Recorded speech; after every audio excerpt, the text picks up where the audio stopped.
Hello दोस्तों, आप सभी का ऑल अबाउट सोशियस में स्वागत है और यह समाज शास्त्र की कॉम्पिटिटिव सीरीज है। आज इसमें हम लोग समाज के बारे में अध्ययन करने जा रहे हैं या डिस्कशन करने जा रहे हैं।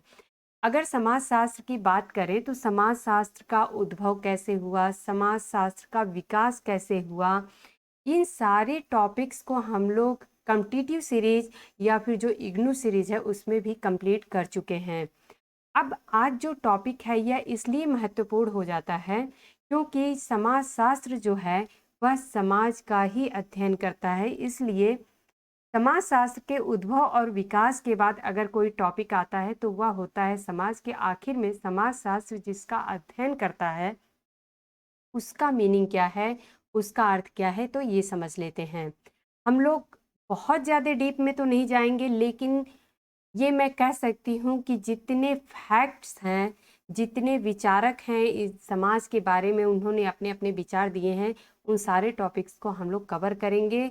इसलिए कोई भी, चाहे वो कॉन्सेप्ट की बात हो, चाहे ये फैक्चुअल बेस्ड क्वेश्चन की बात हो, तो ये दोनों पॉइंट ऑफ व्यू से ये जो आज का लेक्चर है वो बहुत ज़्यादा महत्वपूर्ण है। तो चलिए आज हम लोग समझते हैं कि समाज का सामान्य अर्थ क्या होता है। समाज शब्द का जो प्रयोग होता है वह व्यक्तियों के संगठित या असंगठित समूह के लिए किया जाता है। अर्थात कोई भी ऐसा व्यक्तियों का जो समूह हो जो कि संगठित रूप में हो या फिर असंगठित रूप में हो, तो उसे हम समाज कह सकते हैं। ये सामान्य अर्थ में जनरल मीनिंग एक निकाली जाती है कि अगर समाज बोला जा रहा है तो वो कुछ व्यक्तियों का समूह माना जाता है, उसी को हम समाज मान लेते हैं। जैसे कि आर्य समाज है, ब्रह्म समाज है, हिंदू समाज है, प्रार्थना समाज है या फिर महिला समाज भी हम बोलते हैं। तो यहाँ पे जो महिला समाज है, यहाँ पे हम देख रहे हैं कि यह महिलाओं का एक समूह है, इसे महिला समाज कह रहे हैं। अब समाज शास्त्र में समाज का अर्थ क्या है यह समझ लेते हैं कि विभिन्न विचारकों ने समाज शास्त्र के अंतर्गत समाज को किस प्रकार से परिभाषित किया है। जॉर्ज सिमिल का कथन है कि समाज उन व्यक्तियों का समूह है जो अंतःक्रिया द्वारा संबंधित हैं। यहाँ पे इनका की टर्म्स हो जाता है अंतःक्रिया द्वारा संबंधित होता है। तो समाज उन व्यक्तियों का समूह है जो कि एक दूसरे से इंटरेक्शन करते हैं। अगर मान लेते हैं कि ए बी सी डी, अगर 4 व्यक्ति हैं, ए बी से अंतःक्रिया कर रहा है, बी सी से कर रहा है, सी डी से कर रहा है, डी जो है वो ए से कर रहा है, सी बी से कर रहा है, अर्थात सब एक दूसरे से अंतःक्रिया कर रहे हैं। और इस प्रकार से जो संबंध इनके बीच में बन रहा है, तो इन संबंधों के जो हम हमें दिख रहे हैं व्यक्तियों के बीच में, और इन्हीं से समाज की उत्पत्ति होती है। राल्फ लिंटन ने कहा है कि समाज एक ऐसा समूह है जिसमें सम्मिलित व्यक्ति अपने को संगठित करने और एक सामाजिक इकाई के रूप में सोचने के लिए काफ़ी लंबे समय से साथ साथ रहते और काम करते रहे हों, तो इनको हम समाज कह सकते हैं।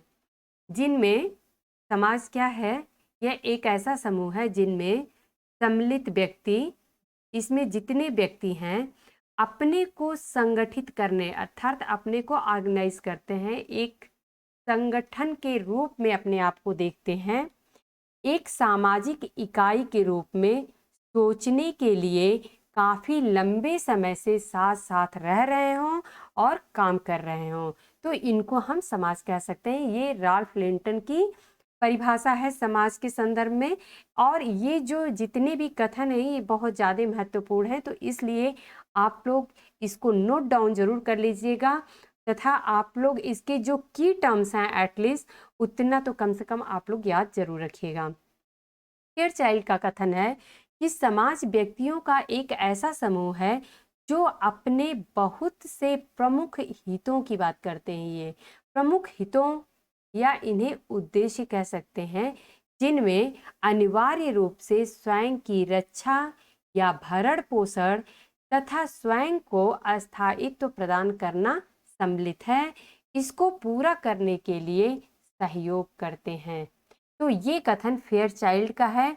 इसमें की टर्म्स आप लोगों को प्रमुख हितों या उद्देश्यों को ले सकते हैं, और यहाँ पे स्वयं की रक्षा, भरण पोषण तथा स्वयं को अस्थायित्व प्रदान करना इनके की टर्म्स हो सकते हैं समाज के संदर्भ में। मॉरिस गिन्सबर्ग का कथन है कि एक समाज व्यक्तियों का वह समूह या संग्रह है जो कुछ संबंधों या व्यवहार के कुछ ढंगों द्वारा संगठित है।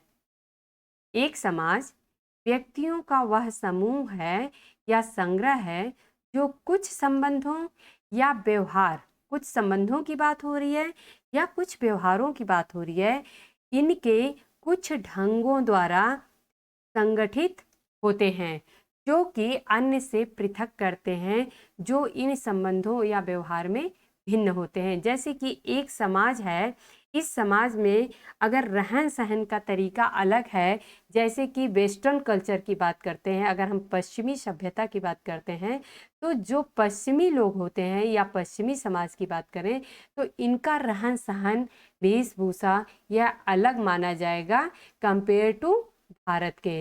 अगर भारत के हम रेफरेंस में देखें तो पश्चिमी समाज का रहन सहन, बोल चाल, वेशभूषा, जीवन शैली जो है वह भारत के रेफरेंस में बहुत ही अलग पाया जाएगा। तो मॉरिस गिन्सबर्ग कहते हैं कि एक समाज जो है वह व्यक्तियों का वह समूह या संग्रह है जो कुछ संबंधों या व्यवहार के कुछ ढंगों द्वारा संगठित है, जो उन्हें अन्य से पृथक करते हैं, अर्थात उन्हें उनसे अलग करते हैं, भिन्न करते हैं, जो इन संबंधों या व्यवहार में भिन्न होते हैं। मैकाइवर एवं पेज अगर समाज की बात करें, इनकी सोसाइटी नाम की पुस्तक ही है, इन्होंने पुस्तक लिखी है सोसाइटी नाम से, और इसी पुस्तक में इन्होंने समाज के बारे में बहुत कुछ लिखा है। तो हम लोग आज मैकाइवर एवं पेज के कथन के बारे में समझ लेते हैं।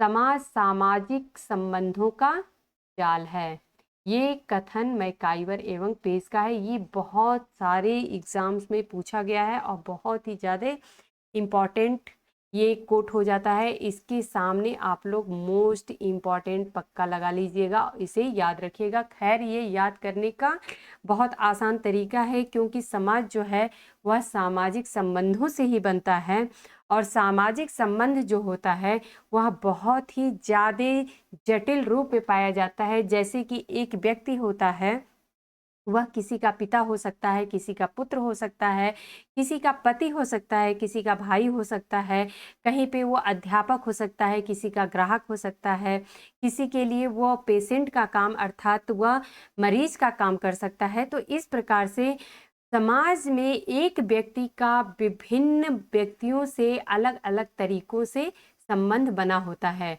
और इन्हीं संबंधों की जटिलता को ही हम समाज कहते हैं। मैकाइवर एवं पेज ने कहा है कि समाज सामाजिक संबंधों का जाल है तथा संबंधों की इस सदैव परिवर्तित होती रहने वाली जटिल व्यवस्था को ही समाज कहते हैं, क्योंकि जो संबंध होते हैं वो भी तो सदैव परिवर्तित होते रहते हैं, और इन्हीं परिवर्तित होती रहने वाली जो जटिल व्यवस्था है, अगर जब संबंध परिवर्तित होंगे तो उनसे बनी हुई जो व्यवस्था है वो भी, उसमें भी परिवर्तन आएगा।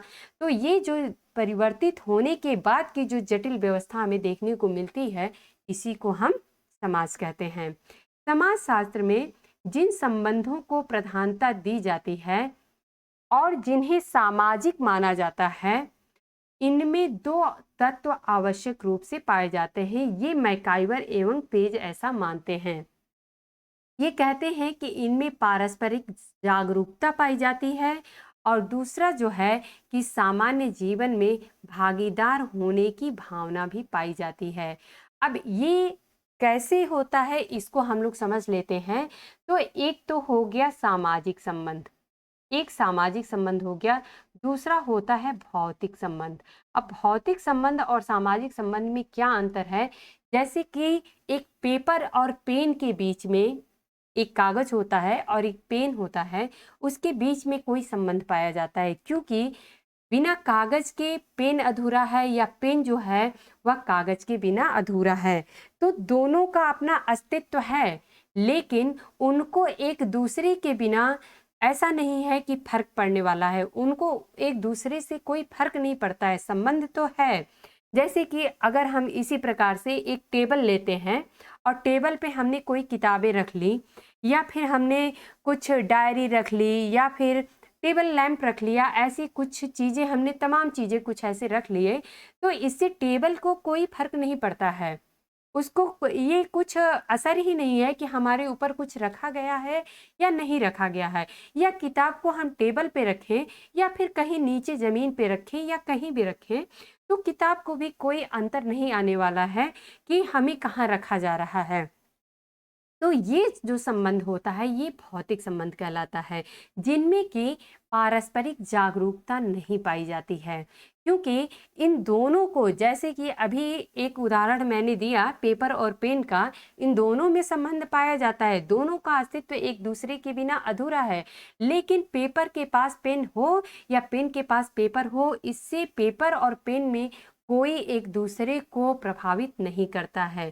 तो ये संबंध भौतिक संबंध कहलाते हैं। लेकिन जो सामाजिक संबंध होते हैं यह समाज में होते हैं, और सामाजिक संबंधों में ही मैकाइवर एवं पेज ने कहा है कि दो तत्व जो होते हैं वह आवश्यक होते हैं। पहली तो कि इनके बीच में पारस्परिक जागरूकता पाई जाती है, जो भी सामाजिक संबंध हैं उनमें पारस्परिक जागरूकता पाई जाती है। जैसे कि अगर एक पिता का पुत्र से कोई संबंध है तो उनके बीच में जागरूकता होती है कि आखिर में ये संबंध किस प्रकार से कार्य करता है। यहीं पे दूसरा जो है, सामान्य जीवन में भागीदार होने की भावना भी पाई जाती है, क्योंकि जब तक हम सामान्य जीवन में एक दूसरे के प्रति भागीदारी की भावना नहीं दिखाएंगे, तब तक सामाजिक संबंध संभव नहीं है। पार्सन्स का कथन है कि समाज को उन मानवीय संबंधों की संपूर्ण जटिलता के रूप में परिभाषित किया जा सकता है। यहाँ पे इन्होंने संपूर्ण जटिलता की बात की है कि जो मानवीय संबंध हैं उनको संपूर्ण जटिलता के रूप में परिभाषित किया जा सकता है। जो साधन साध्य संबंधों, ये पार्सन्स का की टर्म्स हो जाता है, अर्थात मीन्स इन रिलेशनशिप, साधन साध्य संबंधों के रूप में क्रिया करने से उत्पन्न हो, चाहे ये यथार्थ में हो अर्थात वास्तविकता में हो, या फिर प्रतीकात्मक हो अर्थात एक प्रतीक के रूप में हमें दिखाई देते हों। गिडिंग्स का कथन है समाज स्वयं संघ है।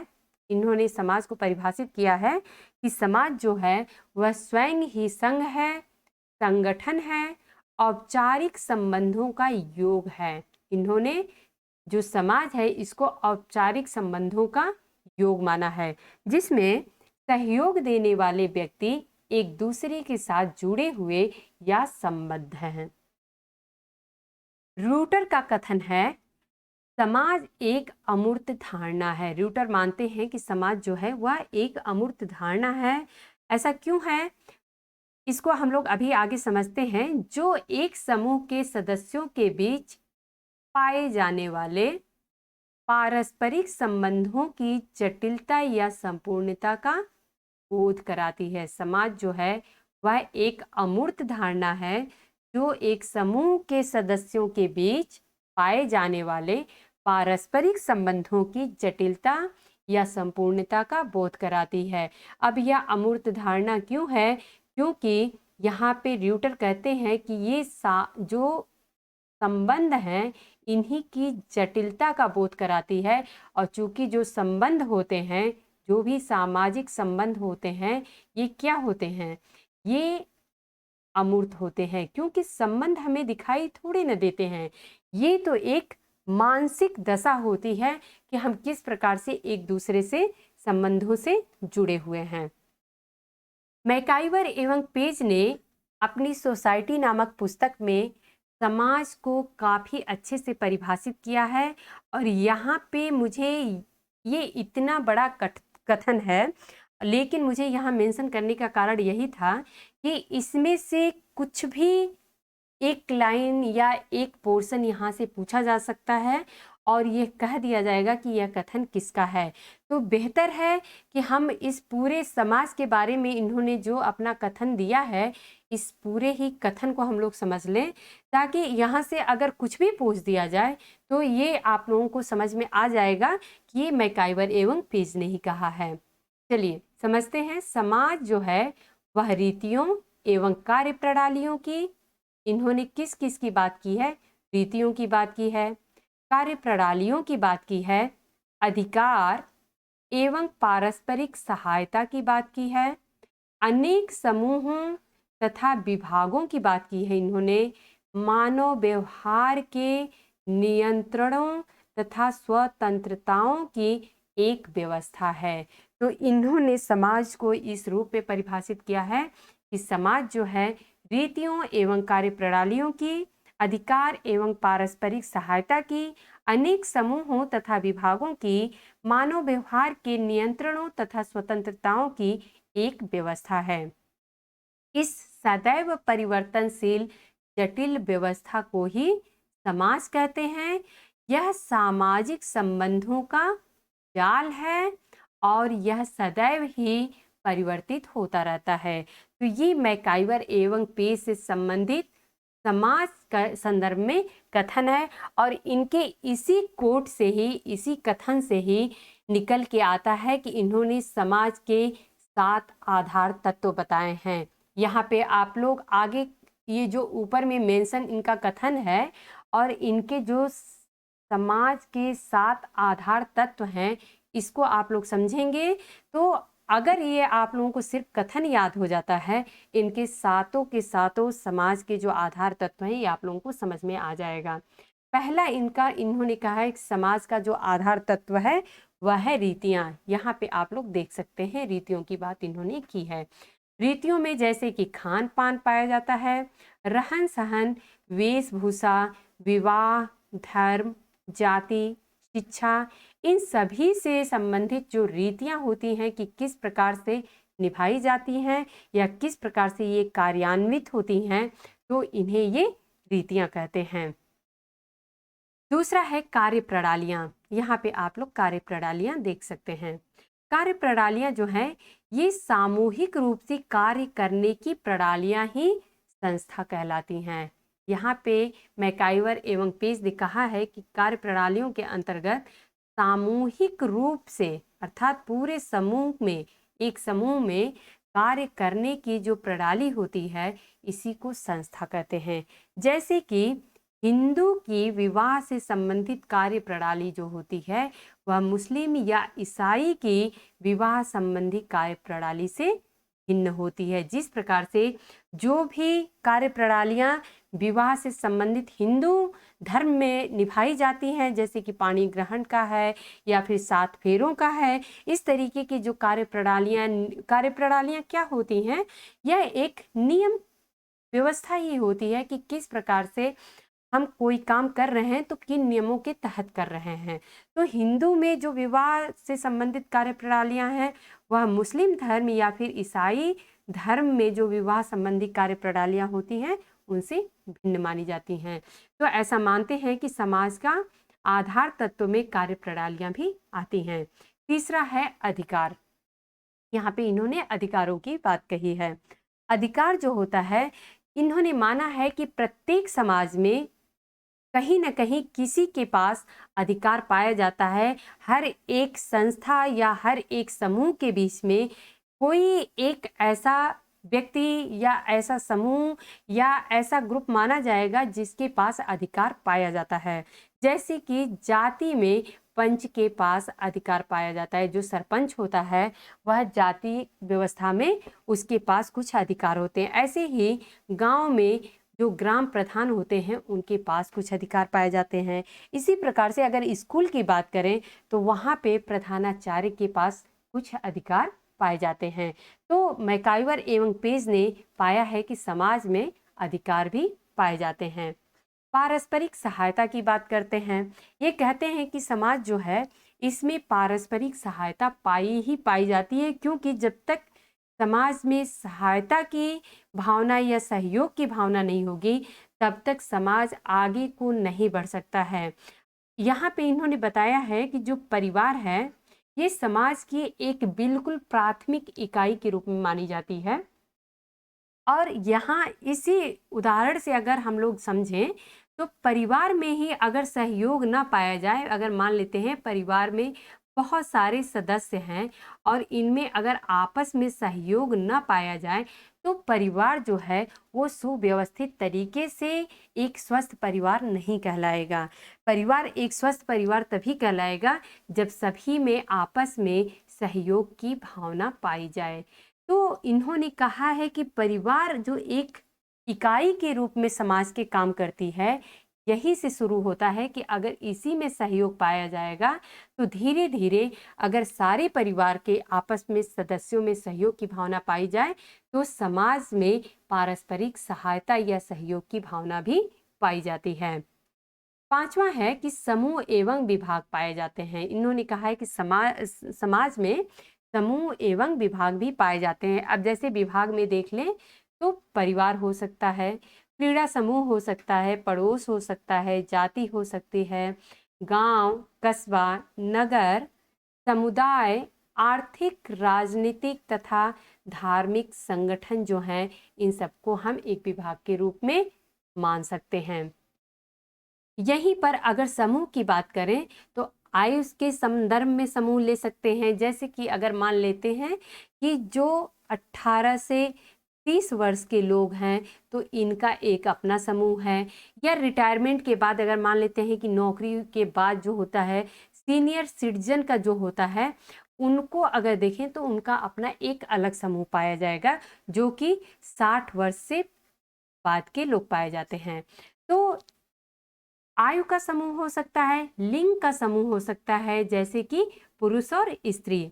तो इसी प्रकार से जाति का समूह हो सकता है, प्रजातियों का समूह हो सकता है, वर्ग का समूह हो सकता है। मैकाइवर एवं पेस कहते हैं कि समूह एवं विभाग भी समाज का एक आधारभूत तत्व होता है। छठा पॉइंट है कि मानव व्यवहार का नियंत्रण भी पाया जाता है, क्योंकि समाज को एक सुचारुपूर्ण कार्य करने के लिए अगर सभी व्यक्तियों को स्वतंत्रता दी जाए और वो अपने तरीके से कार्य करें तो समाज कहीं ना कहीं अव्यवस्थित हो जाएगा। इसी प्रकार समाज की व्यवस्था को बनाए रखने के लिए मानव व्यवहार का नियंत्रण भी बहुत ज्यादा आवश्यक होता है। इन्होंने बोला है कि सामाजिक नियंत्रण जो होता है यह 2 प्रकार के साधनों के द्वारा होता है।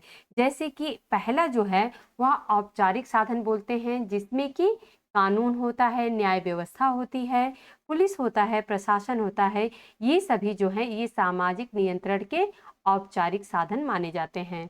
यहीं पे सॉरी ये हो गया, गलत टाइपिंग हो गई है, अनौपचारिक। तो ये अनौपचारिक साधन जो हैं इनमें पाए जाते हैं जनरीतियाँ, प्रथाएं, रूढ़ियाँ, धर्म, नैतिकता। ये सभी जो हैं ये अनौपचारिक साधन में पाए जाते हैं। इसको आप लोग करेक्ट कर लीजिएगा, आप लोग करेक्शन कर लीजिएगा कि ये मिस टाइप हो गया है थोड़ा, अनौपचारिक है ये। ओके। इनका 7वां जो पॉइंट है, इन्होंने कहा है कि प्रत्येक व्यक्ति को समाज में कुछ न कुछ स्वतंत्रता भी होनी चाहिए, क्योंकि किसी भी व्यक्ति के व्यक्तित्व का विकास तभी हो सकता है जब उसको कुछ हद तक उसको विचारों की स्वतंत्रता भी हो। इसके साथ ही साथ इन्होंने कहा है कि समाज में के लिए 3 बातों का होना आवश्यक है। पहला है कि व्यक्तियों की बहुलता होनी चाहिए, बिना व्यक्तियों के हम समाज की कल्पना ही नहीं कर सकते हैं। दूसरा कि जब व्यक्तियों की बहुलता होगी तो उनके बीच में आपस में सामाजिक संबंध भी पाए जाएंगे, और जब सामाजिक संबंध पाए जाएंगे तो उनमें सामाजिक अंतःक्रिया भी देखने को मिलेगी। तो ये तीनों का होना भी समाज के लिए आवश्यक है। तो ये आप लोगों को अभी समझ में आ रहा होगा कि मैकाइवर एवं पेज ने अपनी सोसाइटी नामक पुस्तक, इन्होंने सोसाइटी नाम से पुस्तक ही लिखी थी, तो इन्होंने अपने सोसाइटी नामक पुस्तक में कितने डिटेल में समाज को समझाने की कोशिश की है। अब समाज की प्रमुख विशेषताएं देख लेते हैं। तो समाज में पारस्परिक जागरूकता पाई जाती है, ये मैकाइवर एवं पेज के कथन के समय हम लोग समझ चुके हैं। समाज अमूर्त होता है, इसमें समानता एवं असमानता भी पाई जाती है। सहयोग एवं संघर्ष की भावना भी होती है, पारस्परिक निर्भरता पाई जाती है, अर्थात लोग एक दूसरे पे निर्भर भी होते हैं, सदैव परिवर्तनशील एवं जटिल व्यवस्था पाई जाती है और समाज मनुष्यों तक ही सीमित नहीं है, ऐसा मैकाइवर एवं पेज मानते हैं। इन्होंने कहा है कि जहाँ कहीं भी जीवन है वहीं समाज है। ये कथन भी मैकाइवर एवं पेज का है, तो ये आप लोग इसको जरूर से नोट डाउन कर लीजिएगा। अब समाज के मूलभूत 6 तत्वों के बारे में किंग्सली डेविस ने भी कुछ कहा है कि किंग्सली डेविस भी कहते हैं कि समाज में 6 मूलभूत तत्व पाए जाते हैं। ये कौन से हैं, इसको समझ लेते हैं। इन्होंने कहा है कि सभी समाजों के लिए प्रथम आवश्यकता जो है वह ये है कि सदस्यों के संगठन का एक स्तर होना चाहिए, अर्थात जो सदस्य हैं इनके संगठन का एक लेवल होना चाहिए। दूसरा इन्होंने कहा है कि जनसंख्या होनी चाहिए, क्योंकि समाज में जब तक जनसंख्या ही नहीं होगी तब तक समाज का अस्तित्व ही नहीं है। हम सोच ही नहीं सकते हैं, बिना जनसंख्या के समाज हो ही नहीं सकता है। तीसरा है कि सामूहिक अंतःक्रिया होती है, अर्थात समूह में लोग एक दूसरे से इंटरैक्ट करते हैं, तो इस प्रकार से समूह अंतःक्रिया पाई जाती है। इन्होंने कहा है कि समाज में श्रम विभाजन भी पाया जाता है। ये आप लोगों को ज़्यादा इम्पॉर्टेंट है टॉपिक, क्योंकि इसकी बात मैकाइवर एवं पेज ने नहीं कही है। श्रम विभाजन की बात अगर आती है तो ये किंग्सले डेविस ने कहा है। पांचवा पॉइंट है कि सदस्यों का एक दूसरे के संपर्क में आने के लिए प्रेरणाओं का होना आवश्यक है, क्योंकि कोई एक दूसरे के संपर्क में आता ही तभी है जब उनसे कुछ प्रेरित हुआ रहता है, तो प्रेरणाओं का होना आवश्यक होता है। और छठा पॉइंट है कि सामाजिक व्यवस्था की निरंतरता को बनाए रखना भी आवश्यक है। इन्होंने कहा है कि समाज का ये भी एक आधारभूत तत्व है कि सामाजिक व्यवस्था की निरंतरता को बनाए रखना है। तो दोस्तों, ये था आज समाज से संबंधित लेक्चर, और जिसमें कि बहुत ही ज़्यादा इम्पॉर्टेंट विचारक जो हैं उनके कुछ कथन थे जो कि विभिन्न परीक्षाओं में पूछी भी जाती है, और जो आगामी परीक्षाएं हैं उनमें भी पूछे जाने की बहुत ही ज़्यादा संभावना ऐसी पाई जाएगी। तो आप लोग अच्छे से पढ़ते रहिए, हमारे साथ जुड़े रहिए, और इसके जो अगला लेक्चर है इसमें हम लोग एक टॉपिक और छोटा सा है जो कि है समाज, और एक दूसरा टॉपिक जो आ जाता है वो है एक समाज। तो आखिर में समाज और एक समाज में क्या अंतर है, इसको हम लोग अपने अगले लेक्चर में समझ लेंगे। ये ज़्यादा नहीं, एक छोटा सा टॉपिक है जिसको हम लोग अपने अगले लेक्चर में कवर कर लेंगे, क्योंकि अगर मान लेते हैं कि समाज या एक समाज के बारे में कभी कुछ पूछ दिया जाता है तो हो सकता है कि ये कन्फ्यूजन बना रहे कि समाज किसे कहते हैं या फिर एक समाज किसे कहते हैं। तो हम लोग कोई भी टॉपिक को मिस नहीं करेंगे, इसके बारे में भी हम लोग ज़रूर समझ लेंगे। आप लोग ऐसे ही पढ़ते रहिए, हमारे साथ जुड़े रहिए। धन्यवाद।